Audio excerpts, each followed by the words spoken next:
When we start to experiment and put a lot of different substances in our body, we kind of figure out what feels good and what doesn't.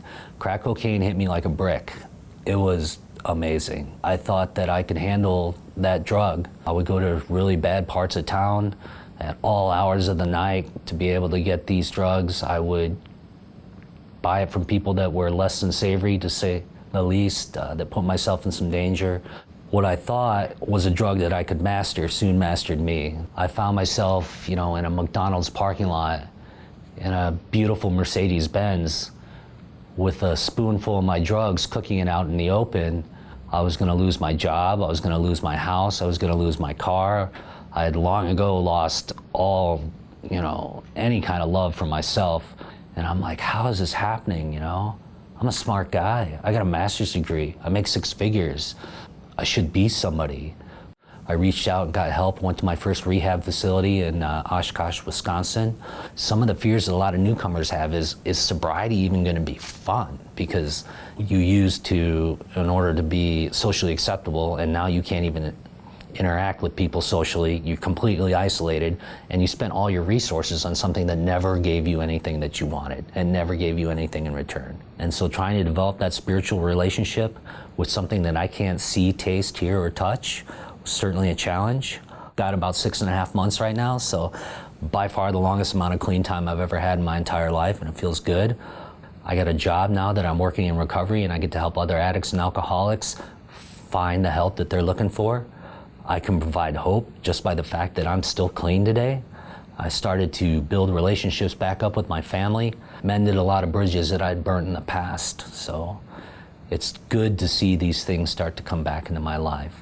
I was tested a bit in recovery, and I got in a pretty bad motorcycle accident. Had 2 skin grafts and a shattered collarbone, but didn't use when that happened, and I didn't use when I attempted to get into a relationship right outside of recovery, which is a terrible idea, by the way. I've been through some stuff, but I've managed to do it without having to get high. I've managed to do it without having to pick up a drink. I can't imagine a reason why I would ever want to pick up. I don't ever want to return to the hell and a loss of control and esteem and self that happens anytime I pick up a drug or alcohol, because it's never just one. And that acceptance of that fact has truly helped me stay clean and sober. So I live in a sober living environment today. I live with a bunch of guys that are all trying to keep clean, and we help each other out. Certainly something that I need in my recovery, because I can't do this alone. Very active in the 12-step programs. I have a home group, I have a sponsor. I've worked the 12 steps. I'm almost on the verge of starting to take sponsees. It's a big step. But informally, I mentor a lot of the new guys at the house. Like I said, I am working a job in recovery, which has been my lifelong dream ever since I entered my first rehab facility 12 years ago. I'm a lot more serene. I accept myself for what I am. I know that during that time, while I was actively in addiction, I wasn't a bad person, but I certainly could make better decisions. And now that's what I'm trying to do, is make better decisions.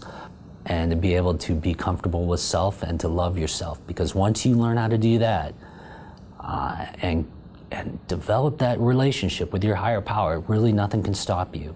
Because God is infallible, and people are fallible. And if you try to invest too much in your people relationships to keep you clean, eventually they will let you down. But your higher power never will. So having that trust in Him to be able to watch over you and to be able to help you and to guide you to make those decisions, sky's the limit, man. I've got dreams now, I've got goals, I got aspirations. They're manageable. They're not based upon position, they're not based upon money, they're not based upon prestige. They're based upon, can I help other people? How can I be of service today? What can I do to pass on the message? And those are the things that keep me sober. So I'm very, very grateful to everyone that has helped me in this journey, to the people at ABT, to the people in AA, to the people that live in my sober living, to my family. If you take the suggestions, keep an open mind, keep an open heart, and just do what you're told. Put your trust in something else, because our best decision making got us in these chairs. You truly will know the joy and the serenity that this program can bring.